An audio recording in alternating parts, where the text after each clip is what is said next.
EPFO சைட்ல இருந்து ஒரு மிகப்பெரிய அப்டேட் கொடுத்துருக்காங்க அப்படின்னே சொல்லலாம். என்ன அப்டேட் அப்படின்னா, நீங்க ஹையர் பென்ஷன் அப்ளை பண்ணியிருந்தீங்க அப்படின்னா, இது உங்களுடைய அந்த கிளைம் ப்ராசஸ்லாம் வந்து இப்போ சில விஷயங்கள் பலருக்குமே வந்து பெண்டிங் ப்ராசஸ்ல இருக்கலாம்.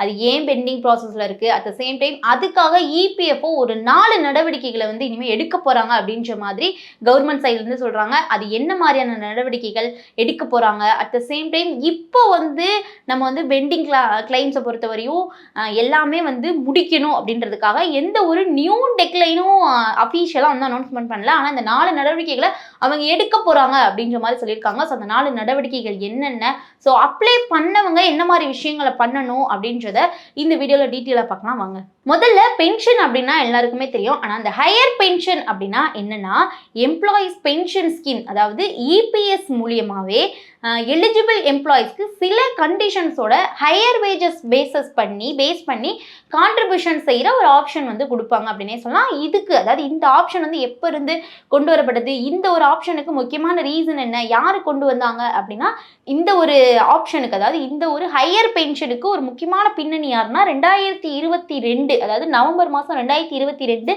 சுப்ரீம் கோர்ட் கொடுத்த ஜட்ஜ்மெண்ட் தான் சொல்லலாம். ஸோ அந்த ஜட்ஜ்மெண்ட்டுக்கு அப்புறமா எலிஜிபிள் எம்ப்ளாயீஸ் அப்புறம் பென்ஷனர் எல்லாருமே ஜாயின் ஆப்ஷன் வேலிடேஷன் மூலமா அப்ளை பண்ணலாம் அப்படின்ற மாதிரி வந்து ஒரு ஜட்ஜ்மெண்ட் வந்திருக்கு அப்படின்னே சொல்லலாம்.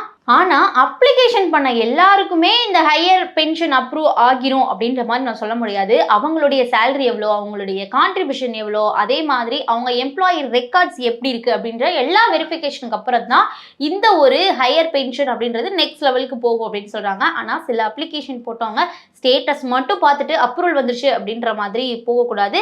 அடுத்தடுத்த வெரிஃபிகேஷன் அண்ட் ஃபார்மாலிட்டிஸை ரொம்பவே கவனிக்கணும் அப்படின்னு சொல்கிறாங்க. ஸோ இப்போ இபிஎஃப்ஓ சைட்லேருந்து 4 நடவடிக்கை எடுத்திருக்காங்க அப்படின்னு சொன்னேன். என்ன மாதிரியான நடவடிக்கை எடுத்திருக்காங்க அப்படின்ற முதல் நடவடிக்கை என்ன அப்படின்னா, இந்த ஆன்லைன் ஜாயின் ஆப்ஷன் ஃபெசிலிட்டிஸை வந்து அவங்க கொடுத்திருக்காங்க. இது மூலியமா என்ன பண்ணலாம் அப்படின்னா, இதுதான் வந்து முதலாவது நடவடிக்கை, ஆன்லைன் ஜாயின் ஆப்ஷன் ஃபெசிலிட்டி. அதாவது எலிஜிபிள் எம்ப்ளாயீஸும் பென்ஷனரும் ஹையர் பென்ஷனுக்காக ஜாயின் ஆப்ஷன் வேலிடேஷன் அப்ளிகேஷன் மூலமா ஆன்லைன்ல சப்மிட் பண்ணலாம் அப்படின்ற மாதிரி இபிஎஃப்ஓ வந்து ஒரு பெரிய ஃபெசிலிட்டியை கொடுத்துருக்காங்க அப்படின்னே சொல்லலாம். ஆனால் அப்ளிகேஷன் சப்மிட் ஆயிருச்சு அப்படின்ன உடனே நம்மளுக்கு வந்து பென்ஷன் வந்து இன்க்ரீஸ் ஆகும் அப்படின்ற மாதிரி நினைக்கக்கூடாது. அப்படின்ற அந்த பென்ஷன் வந்து அதிகரிக்கலாம் செய்யாது. எலிஜிபிலிட்டி, உங்களுடைய பழைய சேலரி, அப்புறம் கான்ட்ரிபியூஷன் ரெக்கார்ட்ஸு, அதே மாதிரி எம்ப்ளாயருடைய டீட்டெயில்ஸு, இது எல்லாத்தையும் வெரிஃபிகேஷன் பண்ணதுக்கு அப்புறம் தான் கிளைம் ஃபைனல் வந்து செய்யப்படும்.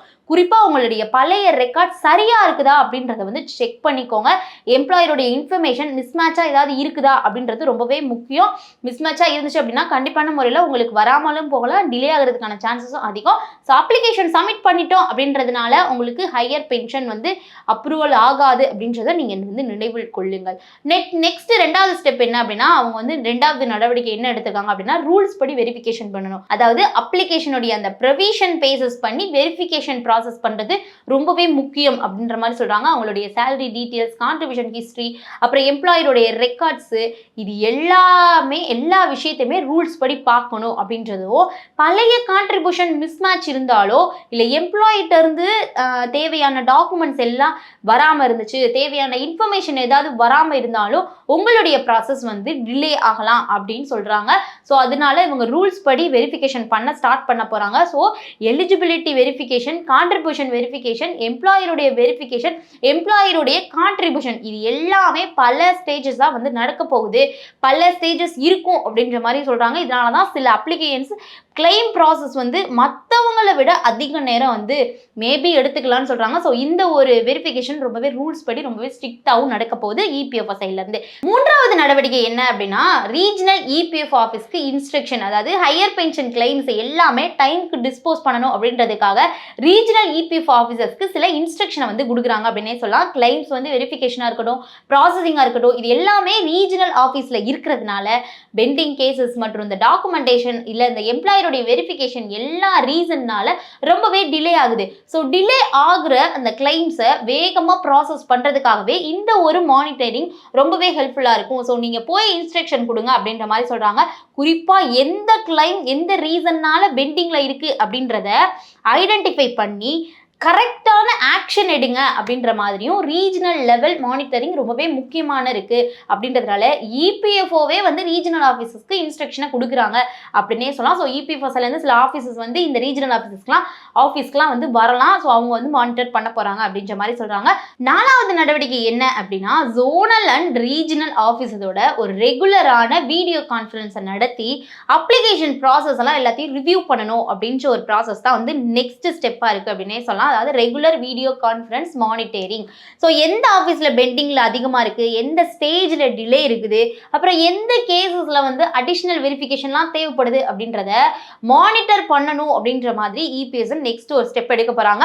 ஸோ இது மூலயமா ஹையர் பென்ஷன் அப்ளிகேஷன் ப்ராக்ரஸ் எப்படி இருக்குது அதை கண்டினியூஸாக ட்ராக் பண்ணணும் அப்படின்றதுக்காக தான் இந்த ஒரு நடவடிக்கையை எடுத்திருக்காங்க அப்படின்னே சொல்லலாம். ஸோ அதோட முக்கிய நோக்கம் என்ன அப்படின்னா, பெண்டிங் அப்ளிகேஷன் எல்லாத்தையுமே டிஸ்போஸ் பண்ணுறது தான் வந்து இதோட முக்கியமான நோக்கம். ஸோ இதுக்காக அவங்க ரெகுலராக வீடியோ கான்ஃபரன்ஸ் மானிட்டர் பண்ண போகிறாங்க. ஸோ இவங்க தான் வந்து இந்த 4 நடவடிக்கையை இபிஓ சைட்லேருந்து செய்ய போகிறாங்க. ஸோ எல்லா பெண்டிங் கேசஸையுமே வந்து டிஸ்போஸ் பண்ண போகிறாங்கன்னு சொல்கிறாங்க.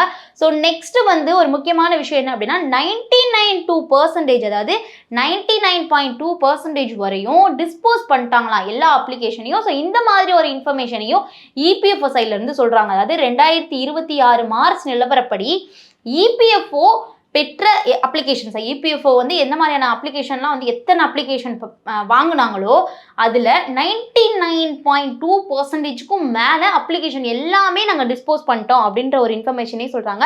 ஆனால் அப்ளிகேஷன் டிஸ்போஸ் ஆயிடுச்சு, ஆனால் எங்களுக்குலாம் வந்து மணி அக்கௌண்ட்டில் வரல அப்படின்ற மாதிரி எந்த ஒரு அப்ளிகேஷனும் நினைக்கக்கூடாது. அதாவது எலிஜிபிள் அப்ளிகேஷன்ஸ்க்கு டிமாண்ட் லெட்டர் வந்திருக்கலாம். ஸோ தேவையான அமௌண்ட்டு, டெபாசிட்டு, ஸோ இந்த மாதிரியான அதர் ஃபார்மாலிட்டிஸ் வந்து இன்னும் இருக்குது, இன்னும் அதெல்லாம் பெண்டிங்கில் இருக்குது. ஸோ ரிட்டையர்ட் அப்ளிகேஷன்ஸ் எல்லாரும் ஃபார்ம் 10D இந்த மாதிரியான ப்ராசஸ் வந்து முடிஞ்சதுக்கப்புறம் தான் பிபிஓ அதாவது பென்ஷன் பேமெண்ட் ஆர்டர் வந்து உங்களுக்கு கிடைக்கும்.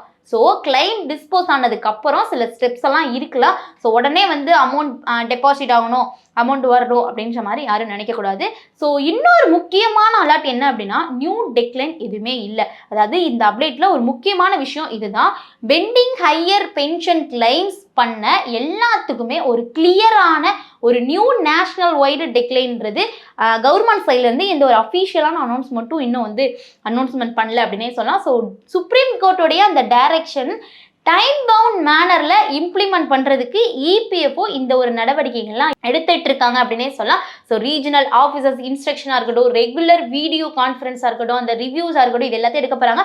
ஸோ இந்த தேதிக்குள்ள எல்லாமே வந்து பெண்டிங் கிளைம்ஸ் முடிக்கணும் அப்படின்ற மாதிரி எந்த ஒரு நியூ ஃபைனல் டேட்டும் அனௌன்ஸ்மெண்ட் பண்ணல. ஸோ அதனால சோஷியல் மீடியாவில் இது ரிலேட்டடாக ஏதாவது நியூஸ் வந்துச்சு அப்படின்னா நம்ப வேணாம், எந்த ஒரு அஃபீஷியல் இன்ஃபர்மேஷனும் அஃபீஷியல் டேட்டும் அனௌன்ஸ்மெண்ட் பண்ணல. ஸோ நெக்ஸ்ட் அப்ளை பண்ணவங்க என்ன பண்ணலாம் அப்படின்றத பார்த்துருவோம். ஸோ உங்களுடைய ஹையர் பென்ஷன் ஆப்ஷன் நீங்கள் வந்து அப்ளை பண்ணியிருந்தீங்க, அதாவது ஹையர் பென்ஷன் ஆப்ஷனுக்கு நீங்கள் அப்ளை பண்ணியிருந்தீங்க அப்படின்னா உங்களுடைய கிளைம் ஸ்டேட்டஸை ஃபஸ்ட்டு செக் பண்ணுங்க. இபிஎஃப்ஓட இருந்து உங்களுக்கு டிமாண்ட் லெட்டர் வந்துருச்சா அப்படின்றதையும் செக் பண்ணிக்கோங்க. தேவையான கான்ட்ரிபியூஷன் அண்ட் அதர் ஃபார்மாலிட்டிஸ் இருக்கிறதா அப்படின்றத ஃபர்ஸ்ட் கவனிங்க. ஸோ ரிட்டையர் அப்ளிகேஷன்ஸ் எல்லாரும் இந்த ஃபார்ம் 10D உள்ளிட்ட பென்ஷன் கிளைம் ஃபார்மாலிட்டிஸ்லாம் முடிக்கிறது ரொம்பவே முக்கியம். அதை முடிச்சிட்டிங்களான்னு பார்த்துக்கோங்க. At the same time application submitted அப்படின்ற ஸ்டேட்டஸ் மட்டும் இருக்குது அப்படின்றதுனால உங்களுக்கு ஹையர் பென்ஷன் வந்துடும் அப்படின்றது கன்ஃபார்மே கிடையாது.